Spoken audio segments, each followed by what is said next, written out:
Hi friend, welcome to my channel online current affair. मैं हूं मोहित कल्याणी। तो आइए देखते हैं आज का भाग। तो ज़्यादा देरी ना करते हुए चलिए शुरू करते हैं। अगर आपने मेरा चैनल अभी तक सब्सक्राइब नहीं किया है तो प्लीज़ सब्सक्राइब कर लीजिए। तो जी आज का पहला क्वेश्चन है, हाल ही में रीजनल इन्वायरमेंट चेंज पत्रकारिता में प्रकाशित एक अध्ययन के अनुसार पेंसिलुंगपा ग्लेशियर तापमान में बढ़ोतरी और सर्दियों में कम बर्फबारी के कारण पीछे खिसक रहा है। यह ग्लेशियर कहाँ स्थित है? तो पहला ऑप्शन है उत्तराखंड, दूसरा ऑप्शन है अरुणाचल प्रदेश, तीसरा ऑप्शन है सिक्किम, चौथा ऑप्शन है लद्दाख। तो इसका राइट आंसर है ऑप्शन डी, लद्दाख में है। पेंसिलुंगपा ग्लेशियर लद्दाख में है। और ये लद्दाख में किस वैली पे है? ये जन्स्कार वैली में है। ये कहाँ पर? जन्स्कार वैली में, याद रखना। तो आइए चलते हैं नेक्स्ट क्वेश्चन की तरफ। नेक्स्ट क्वेश्चन है, हाल ही में केंद्रीय कृषि और किसान कल्याण मंत्री ने national bureau of plant genetic resources NBPGR Pusa नई दिल्ली में दुनिया के दूसरे सबसे बड़े किस नवीनीकृत अत्याधुनिक बैंक का उद्घाटन किया है? तो पहला ऑप्शन है राष्ट्रीय फील्ड बैंक, दूसरा ऑप्शन है राष्ट्रीय औषधि बैंक, तीसरा ऑप्शन है राष्ट्रीय जीन बैंक, चौथा ऑप्शन है राष्ट्रीय जैविक बैंक। तो इसका राइट आंसर है ऑप्शन सी, राष्ट्रीय जीन बैंक। और कृषि मंत्री कौन है? नरेंद्र सिंह तोमर। और इस बैंक का उद्घाटन कब किया है? 16 अगस्त 2021 को। तो आइए जानते हैं इसके महत्वपूर्ण तथ्य बैंक के। राष्ट्रीय जीन बैंक की स्थापना पदक आनुवंशिक संसाधनों के बीजों सीड्स को संरक्षित करने के लिए वर्ष 1996 में की गई थी। तो आइए चलते हैं हम नेक्स्ट क्वेश्चन की तरफ। नेक्स्ट क्वेश्चन है, हाल ही में विश्व मधुमक्खी दिवस के अवसर पर कृषि एवं किसान कल्याण मंत्री ने भारतीय कृषि अनुसंधान संस्थान पूसा नई दिल्ली में किस प्रयोगशाला का शुभारंभ किया है? तो पहला ऑप्शन है मधु परीक्षण प्रयोगशाला, दूसरा ऑप्शन है शहद परीक्षण प्रयोगशाला, तीसरा ऑप्शन है मधुमक्खी परीक्षण प्रयोगशाला, चौथा ऑप्शन है हनी परीक्षण केंद्र। तो इसका राइट ऑप्शन है ऑप्शन बी, शहद परीक्षण प्रयोगशाला का शुभारंभ किया है। और ये किस दिन मनाया जाता है?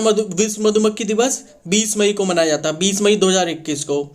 और कृषि मंत्री कौन है इस समय? केंद्रीय कृषि मंत्री नरेंद्र सिंह तोमर। तो आइए चलते हैं नेक्स्ट क्वेश्चन की तरफ। तो ये नेक्स्ट क्वेश्चन है, हाल ही में भारतीय रिजर्व बैंक द्वारा दूसरे विनियम समीक्षा अधिकारी RRA 2.0 की सहायता के लिए किस बैंक के प्रबंधक को अध्यक्षता के सलाहकारों के समूह का गठन किया है? तो पहला ऑप्शन है पंजाब नेशनल बैंक, दूसरा ऑप्शन है स्टेट बैंक ऑफ इंडिया, तीसरा ऑप्शन है बैंक ऑफ इंडिया, चौथा ऑप्शन है बैंक ऑफ बड़ौदा। तो इसका राइट आंसर है option B, state bank of India. और अध्यक्ष कौन करेंगे SBI के? क्या नाम है इनका? एस जानकी रमन इनका नाम है। और कब भारतीय रिजर्व बैंक ने कब नियुक्त किया है? 7 मई 2021 को। और इसका महत्वपूर्ण तथ्य क्या है? 1 मई 2021 से प्रबंध एक वर्ष की अवधि के लिए एक विनियम समीक्षा पद अधिकारी RR 2.0 की स्थापना की गई है। तो आइए चलते हैं नेक्स्ट क्वेश्चन की तरफ। तो ये नेक्स्ट क्वेश्चन है, हाल ही में केंद्र स्वास्थ्य मंत्रालय ने राज्यों एवं केंद्र शासित प्रदेशों को किस रोग को अधिसूचित रोग घोषित करने के लिए कहा है?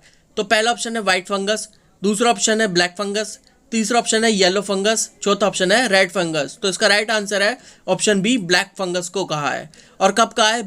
20 मई 2021 को। और ब्लैक फंगस को और किस नाम से जानते हैं? म्यूकोरमाइकोसिस के नाम से भी ब्लैक फंगस को जाना जाता है। और जानते हैं अधिसूचित क्या होता है?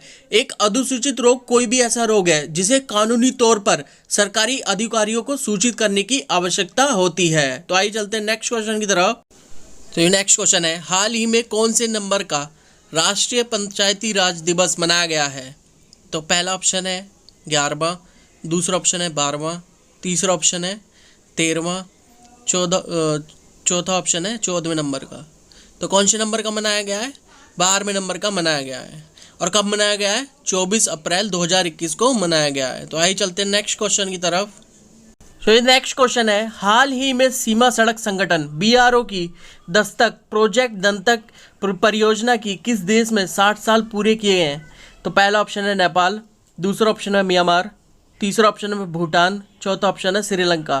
तो इसका राइट आंसर है ऑप्शन सी, भूटान। भूटान में प्रोजेक्ट दंतक के 60 साल पूरे हुए हैं। तो आइए चलते हैं नेक्स्ट क्वेश्चन की तरफ। तो नेक्स्ट क्वेश्चन है, विश्व आर्थिक मंच द्वारा जारी वैश्विक ऊर्जा संक्रमण सूचकांक 2021 ग्लोबल एनर्जी ट्रांजैक्शन इंडेक्स 2021 में भारत कौन से स्थान पर है? तो पहला ऑप्शन है 85वें, दूसरा ऑप्शन है 86वें, तीसरा ऑप्शन है 87वें, चौथा ऑप्शन है 88वें। तो इसका राइट आंसर है ऑप्शन सी 87वें पे है। और पहले पे कौन है? पहले पे स्वीडन है, पहले पे स्वीडन है। और स्वीडन की राजधानी क्या है? स्टॉकहोम। क्या राजधानी? स्टॉकहोम। तो आइए चलते हैं नेक्स्ट क्वेश्चन की तरफ। तो नेक्स्ट क्वेश्चन है 93वें एकेडमी पुरस्कार ऑस्कर पुरस्कार में सर्वश्रेष्ठ एनिमेटेड फीचर फिल्म का पुरस्कार किसे दिया गया है? तो पहला ऑप्शन है अंडर राउंड, दूसरा ऑप्शन है सोल, तीसरा ऑप्शन है जुडास एंड द ब्लैक मसीहा, चौथा ऑप्शन है नोमैड लैंड। तो इसका राइट आंसर है ऑप्शन बी, सोल मूवी को दिया गया है। और ये 93 के ऑस्कर अवार्ड कहाँ पे आयोजित हुए थे? लॉस एंजल में आयोजित हुए थे। कहाँ? लॉस एंजल में। तो आज चलते हैं नेक्स्ट क्वेश्चन की तरफ। तो नेक्स्ट क्वेश्चन है हाल ही में भारत और किर्गिस्तान के विशेष बलों ने किस स्थान पर सैन्य अभ्यास खंजर में हिस्सा लिया? कौन से अभ्यास में? खंजर में। तो पहला ऑप्शन है नई दिल्ली, दूसरा ऑप्शन है बखलो, तीसरा ऑप्शन है जोधपुर, चौथा ऑप्शन है बिस्केक। तो इसका राइट आंसर है ऑप्शन डी, बिस्केक में। और ये कौन से नंबर का सैन्य अभ्यास था? 8वें नंबर का सैन्य अभ्यास था। और कभी आयोजित हो किया गया था? अप्रैल 2021 में आयोजित किया गया था। आइए चलते हैं फिर नेक्स्ट क्वेश्चन की तरफ।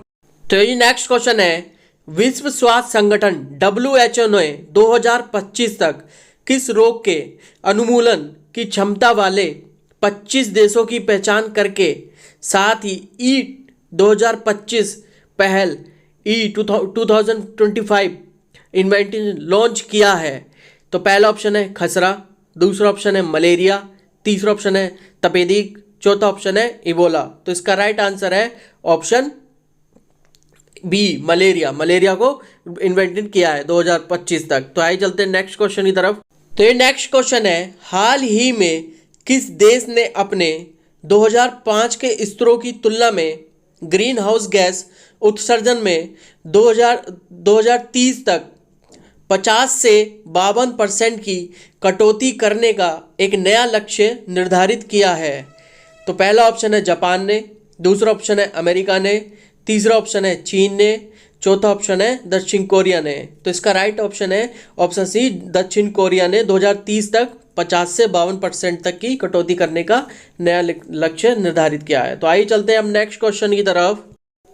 तो ये नेक्स्ट क्वेश्चन है हाल ही में the economist intelligence unit EIU द्वारा जारी समावेशी इंटरनेट सूचकांक 2021 इंक्लूसिव इंटरनेट इंडेक्स 2021 में कौन सा देश पहले स्थान पर है?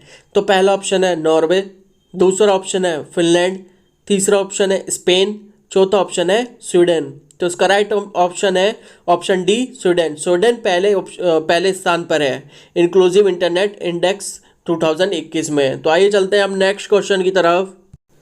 तो ये नेक्स्ट क्वेश्चन है हाल ही में किन देशों ने 2030 तक द्विपक्षीय व्यापार को दुगना से भी अधिक करने का एक महत्वाकांक्षी लक्ष्य तय करते हुए एक उन्नत व्यापार साझेदारी का शुभारंभ किया है?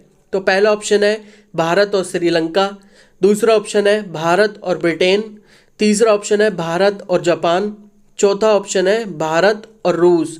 तो इसका राइट आंसर है ऑप्शन बी, भारत और ब्रिटेन ने किसका? उन्नत व्यापार साझेदारी का शुभारंभ किया है। याद रखना, उन्नत व्यापार साझेदारी। तो आइए चलते हैं नेक्स्ट क्वेश्चन की तरफ। तो ये नेक्स्ट क्वेश्चन है जापान के प्रसिद्ध भौतिकी विज्ञानी इशामु आकासाई का हाल ही में निधन हो गया। उन्हें ब्लू LED की खोज के लिए हिरोशी अमानो और सूजी नाकामोरा के साथ किस वर्ष भौतिकी के नोबेल पुरस्कार से सम्मानित किया गया था? तो पहला ऑप्शन है 2012, दूसरा ऑप्शन है 2013, तीसरा ऑप्शन है 2014, चौथा ऑप्शन है 2015। तो इसका राइट ऑप्शन है 2014 में उन्हें नोबेल पुरस्कार से सम्मानित किया गया था। किसके लिए? ब्लू LED खोज के लिए। तो आज के कंटेंट को करते हैं जी यही समाप्त। अगर मेरी वीडियो अच्छी लगी हो तो please like and subscribe my channel. मिलते हैं जी नेक्स्ट भाग में। तब तक के लिए अपनों में रहिए, खुश रहिए।